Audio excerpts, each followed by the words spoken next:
Hej og velkommen. Nu vil vi vise dig, hvordan du laver en personkarakteristik. En personkarakteristik kan bruges til at forklare og forstå, hvem en person er fra en historie, du har læst. Personerne i en historie, roman og novelle kan være vidt forskellige. Men hvem karakteriserer du? Hovedpersonen i vores videoer er Alexander, som I ser her. Han er rødhåret, har blå øjne, grønne shorts og en stribet t-shirt på. Men der kan være mange personer med i en tekst.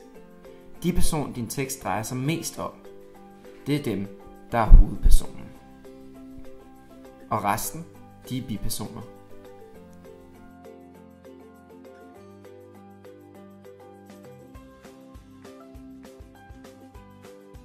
Men det her skal du holde øje med.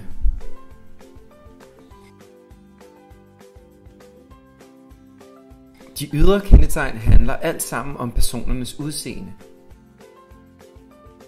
Personen kan have bonghår, være skaldet, have briller og skæg eller en fin hat. Der er mange forskellige muligheder. De indre kendetegn er også vigtige. De indre kendetegn handler om personens følelser, adfærd og egenskaber. Når du laver en personkarakteristik, skal du også være opmærksom på, hvad personen føler, da det siger meget om, hvordan personen er. Alexander er forelsket i Lise. Det er en følelse. Adfærd er den måde, personen opfører sig på. Alexander er i vores tilfælde modig og tapper og kæmper mod en farlig og ildsbydende drage. Han er også lidt bange. Udover dette har Alexander nogle egenskaber. De er vigtige. Egenskaber er de ting, din person er god til. Alexander spiller fodbold, og det er han god til. Forholdet til andre personer er også vigtigt at undersøge. Alexander bliver for eksempel rigtig glad, når han ser og møder sine venner. En tekst kan beskrive alle disse ting, vi har gennemgået på to forskellige måder. Den ene er direkte, og den anden er indirekte. En direkte beskrivelse betyder, at det hele står i teksten, som for eksempel dette. Tryllekunstneren havde en lang sort kappe og havde tryllet kaninen frem. Her bliver alt sagt direkte i teksten. Den indirekte beskrivelse er lidt sværere end den direkte, for den står nemlig ikke i teksten. Her må vi selv tænke os frem til, hvordan personerne vi arbejder med er. Vi gennemgår lige et eksempel. Den store, stærke ridder kæmpede mod dragen for at redde prinsessen. Udover den direkte beskrivelse af, hvordan ridderen er, kan man også kalde ham modig og tapper. Det står ikke i teksten, men jeg ved, at hvis man kæmper mod en drage, så er man i hvert fald modig og tapper.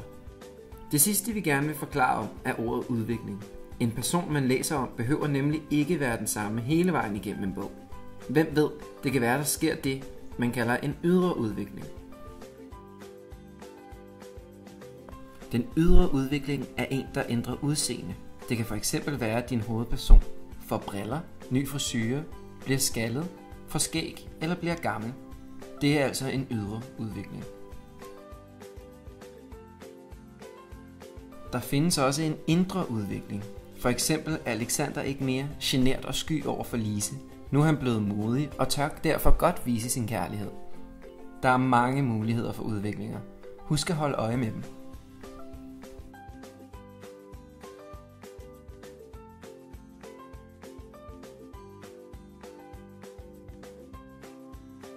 Nu har vi forklaret dig, hvordan du kan lave en personkarakteristik, så nu er du i hvert fald godt på vej.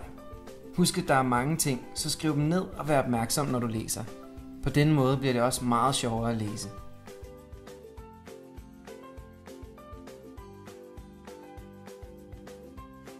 Tak for nu.